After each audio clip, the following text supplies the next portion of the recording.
Hello viewers, பைத்தம்பருப்பை வச்சு ஒரு டேஸ்டியான காரப்புட்டு எப்படி பண்ணுறதுன்னு பார்க்கலாமா?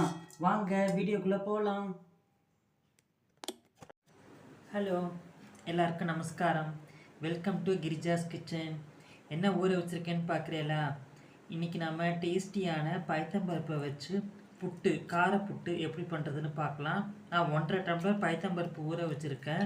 இது இப்போ ஊறி எடுத்து இந்த பார்த்தாலே உங்களுக்கு தெரியுது. இந்த பாருங்கள், நல்லா ஊறி எடுத்து இதை மிக்சியில் ரொம்ப நைஸாகவும் இல்லாமல் ரொம்ப கொரகொரப்பாகவும் இல்லாமல் மீடியமாக நம்ம அரைச்சி எடுத்துகிட்டு வந்துடலாம். அரைச்சதுக்கப்புறம் பார்க்கலாம் எப்படி பண்ணுறதுன்னு. இதை பாருங்க, மிக்சியில் அரைச்சின்னு வந்தாச்சு. இந்த கன்சிஸ்டன்சி இதை பார்த்தா தெரியுது பற்றியெல்லாம். ரொம்பவும் நைஸாக இல்லாமல் கொஞ்சம் லைட்டாக கொரகொரப்பாக உள்ள மாதிரி அரைச்சி எடுத்துகிட்டு வந்தாச்சு. இப்போ இதை நம்ம இட்லி தட்டில் எண்ணெய் தடவிட்டு ஒரு 15லேருந்து 20 நிமிஷம் வரைக்கும் இதை வேக வச்சு எடுக்க போகிறோம். இட்லி தட்டில் எண்ணெய் தடவி நம்ம அரைச்சி வச்சுருக்கிறத குத்தியாச்சு. இது ஒரு 15லேருந்து 20 நிமிஷம் வேகட்டும். வெந்ததுக்கப்புறம் பார்க்கலாம். 15 நிமிஷம் எடுத்து வெந்தெடுத்தான்னு பார்க்கலாம். இந்த பாருங்க, தொட்டு பார்த்தோம்னா கையில் ஒட்டாமல் இருக்கப்பட்டு இல்லையா? இப்போ அடுப்பை ஆஃப் பண்ணிடலாம். இந்த பாருங்க, நல்லா வெந்தெடுத்து பார்த்தாலே உங்களுக்கு தெரியறது. இது கொஞ்சம் ஆறட்டும். ஆறினோடனே இதை மிக்சியில் போட்டு ஒரு சுற்றி எடுத்துகிட்டு வந்தோம்னா பொல பொலன்னு வந்துடும். கொஞ்சம் ஒரு 10 நிமிஷம் ஆறட்டும். மிக்சியில் 2 ஓட்டை ஓட்டி இந்த மாதிரி உதுத்து உசிலியாக்கி வச்சுட்டாச்சு. வாங்க இப்போ எப்படி தாளிக்கிறதுன்னு பார்க்கலாம். கடாயில் தேங்காய் எண்ணெய் விட்டுருக்கேன். உங்களுக்கு வேணும்னா ரீஃபைண்ட் ஆயிலோ கடலை எண்ணெயோ சேர்த்துக்கலாம். தேங்காய் எண்ணெய் சேர்த்துட்டா வாசமாக இருக்குமேனு. கடுகு பொரிஞ்செடுத்து உளுத்தம்பருப்பு கடலைப்பருப்பு சேர்க்குறேன்.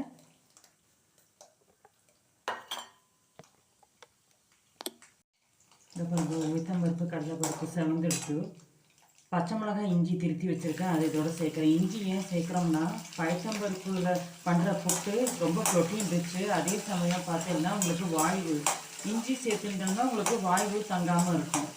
கருவேப்பிலை சேர்த்துக்கலாம்.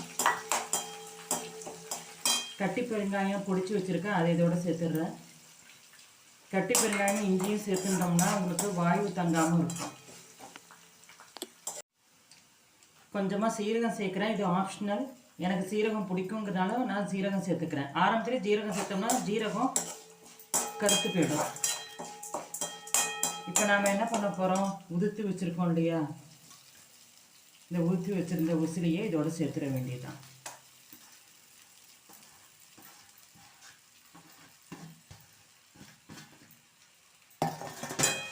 சேர்த்துட்டு இப்போ இதுக்கு தேவையான உப்பு சேர்க்குறோம். ஏன்னா உப்பு போடாமல் தானே அரைச்சி வேக வச்சு வச்சுருக்கோம். இந்த பாருங்க, அவ்வளோதான். இந்த பாருங்க, நம்ம உதுத்தி வச்சுருந்த உசிலியை இதோடு சேர்த்து நல்லா பரட்டி விட்டுண்டாச்சு. இப்போ அடுப்பை ஆஃப் பண்ணிடலாம். மேலாக தேங்காய் திருப்பி போட்டுடலாம். ஏன்னா புட்டுக்கு தேங்காய் ரொம்ப முக்கியம் இல்லையா?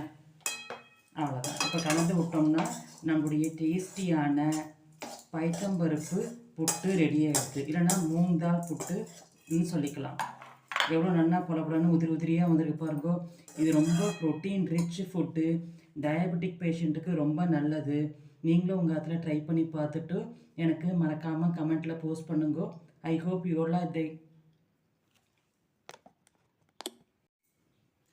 all like this video. Thank you.